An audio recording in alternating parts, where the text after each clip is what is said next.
This is John Daly at Runnymede, England. The hour has come and gone this 19th day of June, 1215, the hour when King John agreed to sign the Magna Carta. But the king has still not left Windsor Castle, 7 miles away, for the council meadows here on the Thames. The patience of the barons gathered here at Runnymede is at the breaking point. After 3 days of haggling with the king's emissaries, the 49 articles of the Magna Carta still remain the barons' unconditional terms of peace to end the war which has been raging up and down this English Isle for more than a year. If John does not arrive, and that shortly, there is the strongest possibility that the barons will take to the sword once again, march on Windsor Castle, and once more plunge England in civil war. This is the dread thought that strikes fear into the hearts of thousands upon thousands of people who have gathered here from all over England. Runnymede, June the 19th, 1215. CBS is there. King John, Runnymede, the barons and their Magna Carta. CBS takes you back 732 years to a momentous milestone on the road to modern democracy. All things are as they were then, except for one thing. CBS is there. CBS is there, produced and directed by Robert Louis Cheon, is based on authentic historical fact and quotation. And now, June the 19th, 1215. The meadow called Runnymede and John Daly. Fantastic nature. It's a clear, beautiful spring day, and for days now, the barons and their forces have been waiting. Every hour their numbers grow larger and larger. More and more gaily colored pavilions rise over the meadows to quarter this host. Judging by the tremendous array of men and weapons, we would say that here at Runnymede stands the bulk of the might and power of England. 300 barons or more are here with at least 2,000 knights in full armor. With their host of retainers, yeomen, and other fighting men, they constitute the greatest striking force ever assembled on English soil. Spears, pikes, battle axes, swords, crossbows, burnished helmets and armor, a gleaming sea of deadly metal in the springtime sun. The leader of the barons, my Lord Robert Fitzwalter, is with us now at our CBS microphone. He wears late chain armor under a white surcoat. His squire stands a few short distance away, a few feet from us, holding his helmet, his sword, and his shield. Lord Fitzwalter is a picture of strength and quiet confidence.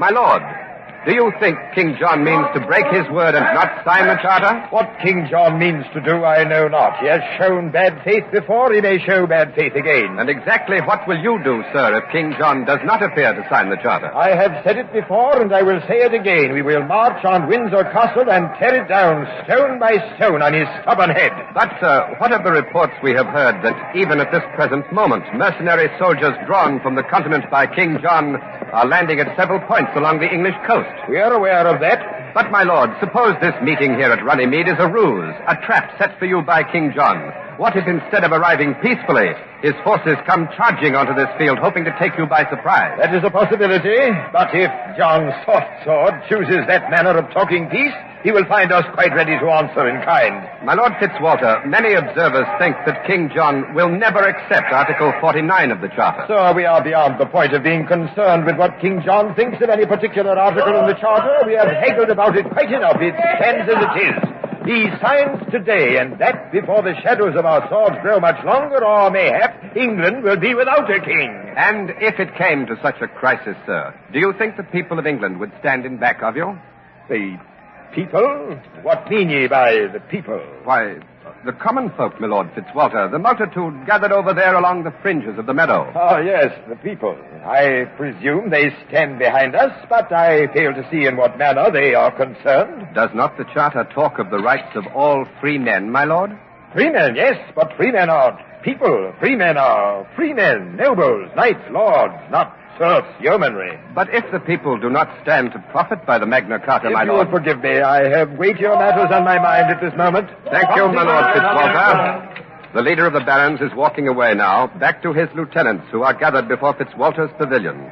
And while we were speaking, a message was handed to me saying that my colleague, Don Hollenbeck, in a CBS mobile unit, has reached Windsor Castle. Don, is there anything stirring at Windsor? Any sign of the king's imminent departure for Runnymede? Nothing much yet, John. I'm standing outside the south moat of the castle. The drawbridge is still up. There's a considerable force of the king's loyal men here, and it keeps growing all the time. I would say that now there are at least 1,000 armed men here at Windsor, nobles, knights and their retainers, yeomen, crossbowmen, and foot soldiers, I doubt whether in the 49 years that John has lived, or in the 16 years that he has reigned, the sixth and youngest son of Henry II, surnamed Lackland of the House of Plantagenet, has ever faced a more crucial moment. No one can say whether he will return from Runnymede with his crown on his head, if he returns at all. We're trying to set up an interview with one of the king's men, John, and I'll let you know when we're ready. Right.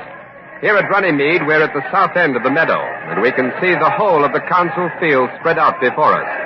To the north, about 6 long acres away, is the road from Windsor. To our left, the meadow is flanked by the Thames, and directly in the center of the field, underneath a canopy draped in the royal pennant, is a large council table. It looks like any other ordinary table, but the decisions that may be taken there today may very well affect the whole course of English history. To our right are huge crowds, masses of people who have come from one end of England to the other to witness what may happen today. These are the people, the very people who loom not very large in the mind of the leader of the barons, Lord Fitzwalter. Ken Roberts is among them with a CBS microphone, and it might be interesting to hear what their thoughts are. So over to the people and Ken Roberts. This great crowd of people has been gathering for days from all over England. Some have come on foot, some in donkey carts, some even down the Thames on boats. Many have slept in the open fields, bringing their provisions with them. There are men, women, and children, entire households. Many, weary with the long wait, are resting on the ground, but most of them are standing about singly and in groups, their eyes fastened on the road from Windsor Castle. Here, for example, is one member of this crowd, a man dressed in a light tan tunic made from flaxen cloth. Friend, what part of the island are you from? I'm come from Northumberland. Northumberland, eh? Well, that's quite a distance to travel, isn't it? Aye, goodly journey. 3 days on the way I was. You must be very interested in the peace conference to have made such a long journey. Aye, I would know what will be. What will happen to your crops while you're away? No crops have I this year. You mean you haven't planted at all? Nay, not a seed. Well, why not? I will not say. Could it be that your last year's wheat was seized by the king's bailiff? Will not say. Or perhaps the Baron Steward seized your barley. Nay, 'twas millet. I will not say. I see. And which side would you like to see win out today, the Barons or the King? I will not say. I would have peace. Not a seed will I plant until there be peace. Enough of strife, say I. Enough of barons and kings stealing poor man's crops, say I. That I will not say. I'm come from Northumberland, and I would have peace. Of course. And what do you think of the Magna Carta? No read, no write can I. Nor trust I things on parchment. I will not say. I'm come from Northumberland, and I would have peace. Thank you. Thank you. I did not say. And here's another man. What is your name, sir? His name is Peter Harbeck, and I'm his good wife, Cecilia. His good wife, Cecilia, yes. And you're both citizens of... London Town is where he's from, and I'm from Dublin. A cloth merchant is what we be. Right. And no finer cloth than Harbeck cloth is sold nor made. Naturally. And what, sir, are your hopes for the outcome of this peace conference today? To be sure. Tell the man, Peter. Yes, Tell him and how they sell your cloth, the barons and kings. Clothe them in the finest woolens. And mind you, no finer woolens than Harbeck woolens are sold nor made. Tell him not a coin have you been paid by king nor baron since this war began. No hopes. We hope indeed that they lay on their arms and open their purses, or there'll be no Harbeck cloth for England anymore. We shall be ruined. Sir, would you like to see the Magna Carta signed? Of a truth we would. 'Tis a good contract for the barons, we hear, and it has our blessings. But will mean the end of the war and the payment of our debts, we hope. We hope. Well, thank you, Master Harbeck, for a very informative interview. But thanks the man, Peter, for the sake of the lost your tongue. And here is another man. He's wearing a long black tunic with slash pockets and draped sleeves. By his garb, I would say he's a scholar. Is that right, sir? Poor scholars. We never can hide our misfortune, can we? Misfortune? Aye, we know all the answers, but who lends us ear? Why, then, this is your opportunity. You have the ear of the world. Speak, sir scholar. Of what? The heavens? The earth? I have a sea of wisdom. Of what shall I speak? Why, speak of King John. Ah, yes, speak of the devil. John. Our bald pate is soon shaven, and our good king will be well barbered today. The barons will see to it. But alas, there will be other monarchs, nay, even tyrants, who will contest man's right to determine his own destiny. Aye, at time, and betimes they may even be victorious in dimming the glow of freedom. But extinguish it, never, never, never. Then you think the Magna Carta means freedom? Freedom? Freedom. A wide word. A broad word. What is freedom? Is it yours or is it mine? Freedom for what? Why, for the people, of course. Indeed, sir. Sir, thou art a crackpate. Freedom for the barons and only for the barons. The people will still remain under the power of their overlords. The people will still have no will but the will of their masters. But in time, in time the barons may find their power too contested, as they contest the power of their king today. Perhaps they may live to regret that it was they who pointed the way to man's freedom here in England. That would be a goodly dress, wouldn't it? To fashion a harness for the king and find themselves checked and bridled in their own strappings, with the people snapping the whip. Our good scholar seems vastly amused by his own wit and wisdom. He's walked away from our microphone, laughing to himself.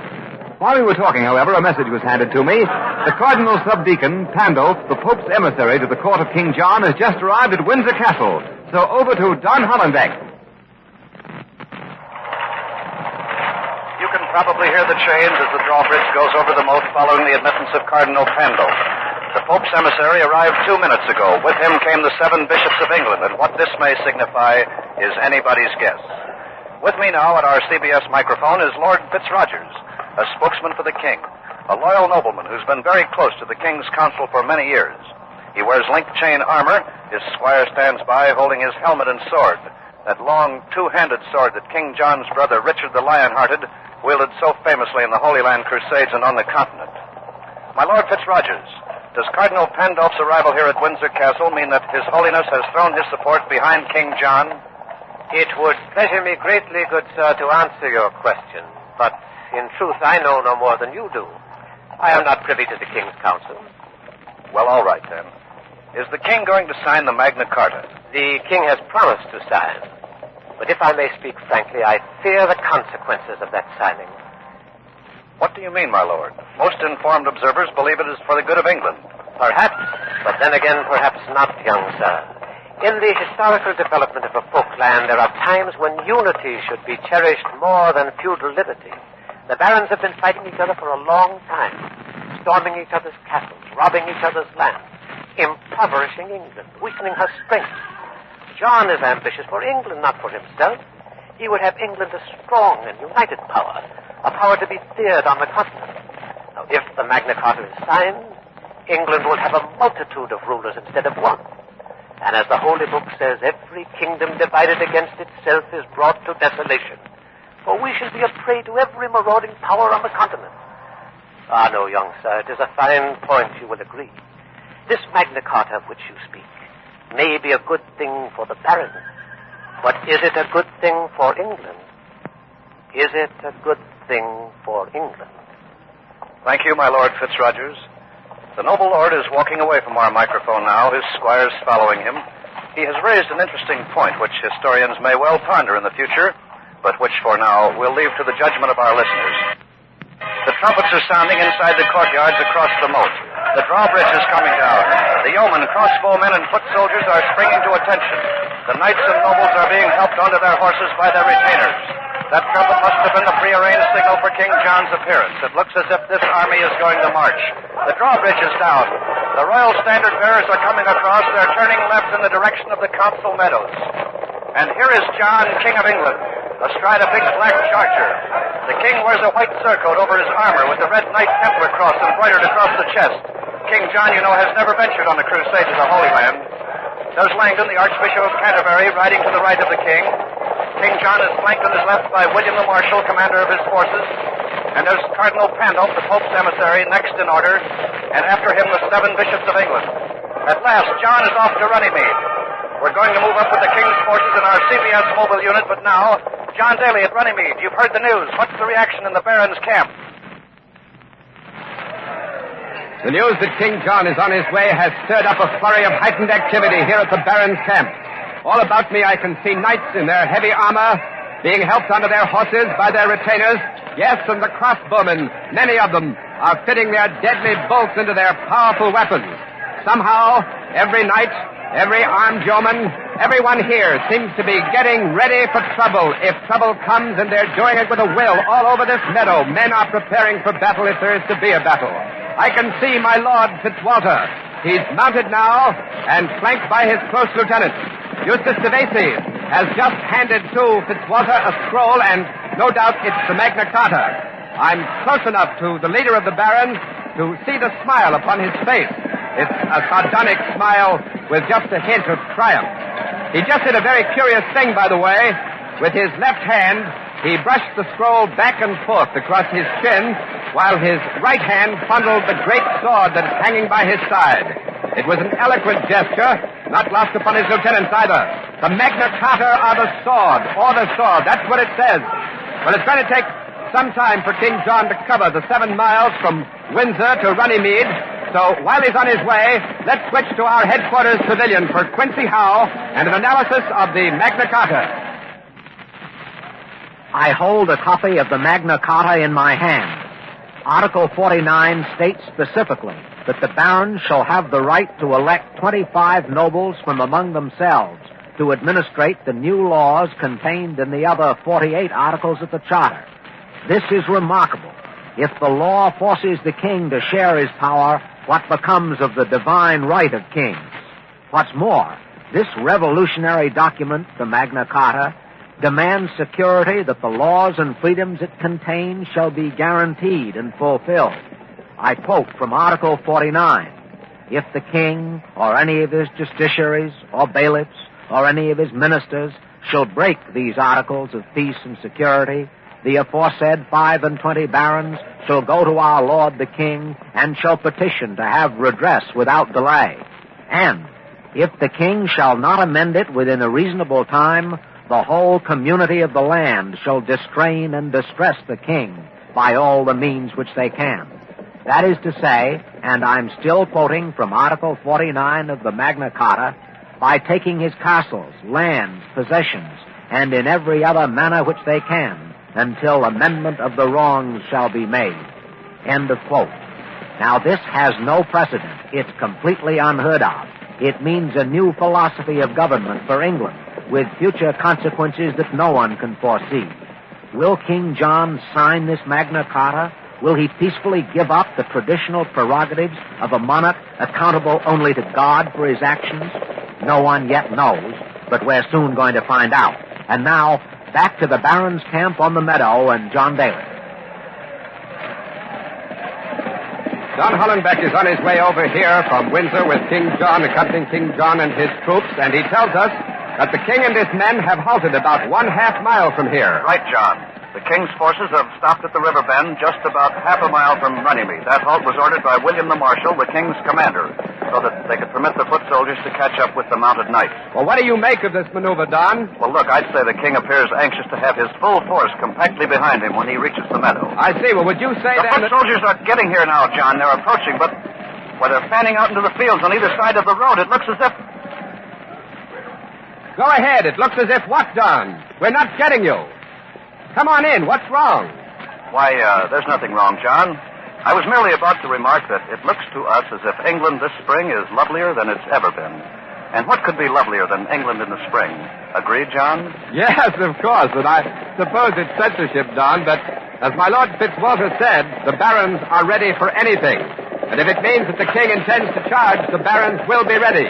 The crowds of spectators massed at the east end of the meadow, by the way, know that King John is headed this way, and they've moved back, way back, and they're still pushing and shoving to get back out of the way of any possible action. There's a thick cloud of dust in the distance over the road from Windsor Castle, and I can make out a body of horsemen advancing down the road, coming close to the meadow. It's King John with a packed mass of knights and nobles. They're riding forward at a slow canter. The foot soldiers in the fields on either side of the road are keeping pace with the canter. King John and his retinue have halted now. They've pulled up their horses on the extreme north fringe of this meadow. As if by a signal, the foot soldiers have stopped dead in their tracks. The king and his close party are still making no move to come forward. They're seated upon their horses, just looking in silence at the huge force of barons across the meadow. sort of sizing the situation up. And it's strange now how quiet everything is getting. Almost a deadly quiet.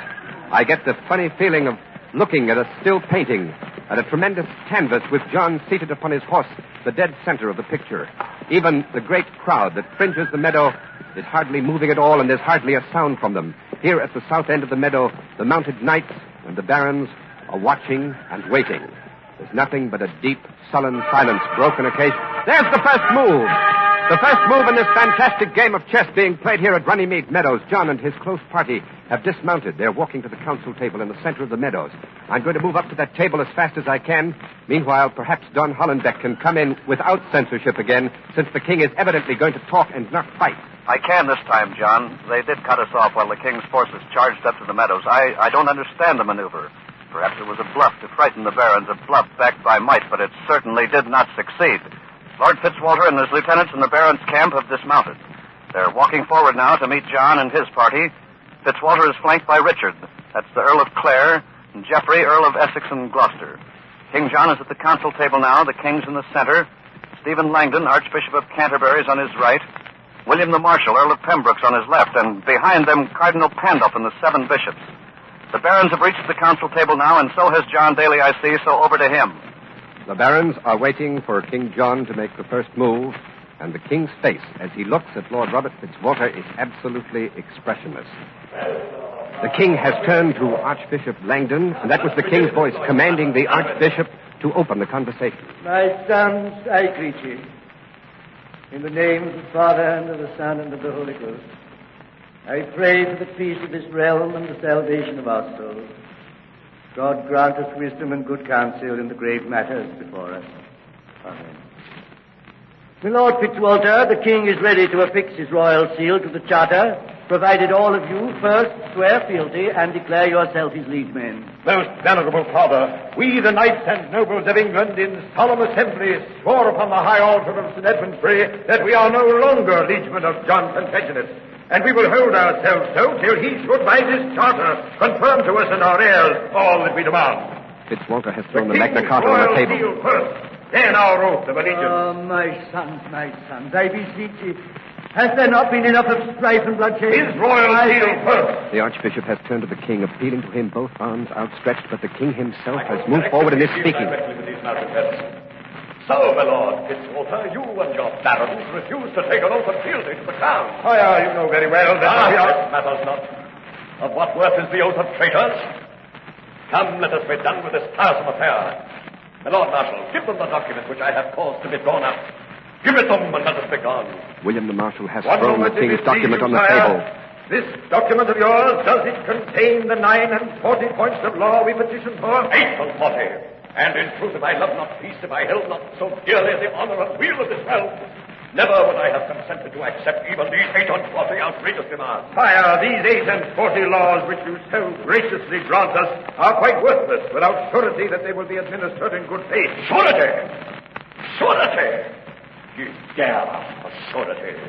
Is not the word of your king sufficient surety? Sire, we question not your good faith. Nevertheless, this is the document we wish you to seal. This is our Magna Carta. This alone will satisfy us if you wish peace. Your royal seal, sire. Hearken to me, my lords. My noble lords.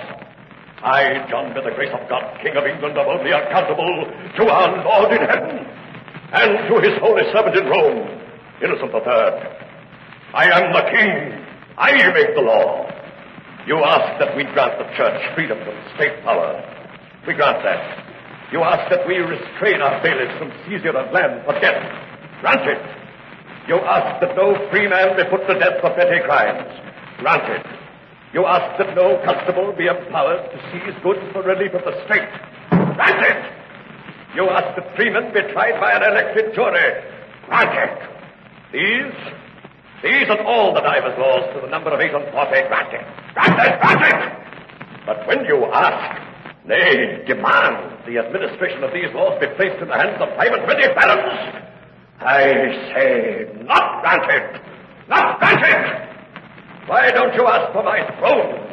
Why don't you ask for my crown? By the saints, I, a no one, administer the law in this realm. Never will I grant liberties that will make of me a slave. I am the king. I am the law. Your royal... King John has turned his back upon the barons. He motions to Cardinal Pandulf, and the Pope's emissary comes forward, his long red robes trailing the ground. Taking a scroll from beneath his red robe, he unrolls it and has begun to read from it. Servus Savorum Dei. Universis Christi Fidelibus. An paginam inspectorus. Salutum et apostolicam benedictionem. Cardinal Pandulf is reading Latin, and I am not a Latinist, but I did catch the word Innocentus, which undoubtedly means that it's a letter from Pope Innocent III addressed to the barons. This is something we hadn't anticipated, or we would have had a Latin scholar handy to give you a running Oh, just a moment. Quincy Howe is motioning for the microphone. Go ahead, Quincy. Yes, an official translation of the letter that Cardinal Pandulf is reading, and it's been handed to me, John. It's a message from the Pope, addressed to the barons. The message rebukes the barons for their lack of fealty to the crown. It accuses them of persecuting the king. The message refers to the Magna Carta as vile, base, unlawful, unjust, induced by violence and threats. The message goes on to say that His Holiness reprobates and entirely condemns an agreement of this kind. And finally, it threatens both the king and the barons with excommunication if the barons compel King John to sign the charter, especially Article 49. Now, John Daly. A threat of excommunication against John and his barons both if the king signs the Magna Carta. Fitzwalter and his men are stunned when they insist upon their demands in the face of dread excommunication. Yes, Fitzwalter has turned and has signaled to his forces to advance. They're defying the king. The barons' forces are moving forward. 2,000 armed knights moving up for battle. This position can become very difficult, but as long as the king remains here, we're in no danger. The Archbishop of Canterbury now is pleading with King John to sign. He's pointing to the Magna Carta, waiting for the royal seal. The king's face is contorted with fear and anger. He stands behind the council table, staring at the oncoming barons moving slowly across the field. His own forces at the north end of the meadow are waiting for a signal from him, but there's no signal. The oncoming knights are no more than... King John has spoken to William the Marshal. The Marshal is handing him a seal. It's the royal seal. The king holds it up. The king has cried, "Behold our seal," and Fitzwater has motioned his forces to halt. Behold our seal! With its own weight, it kills our majesty. For by this act, I uncrown your king. I give you 25 talents in my stead. King John has sealed the Magna Carta. All 49 articles are law. Robert Fitzwalter is holding the Magna Carta over his head, waving it at his throat.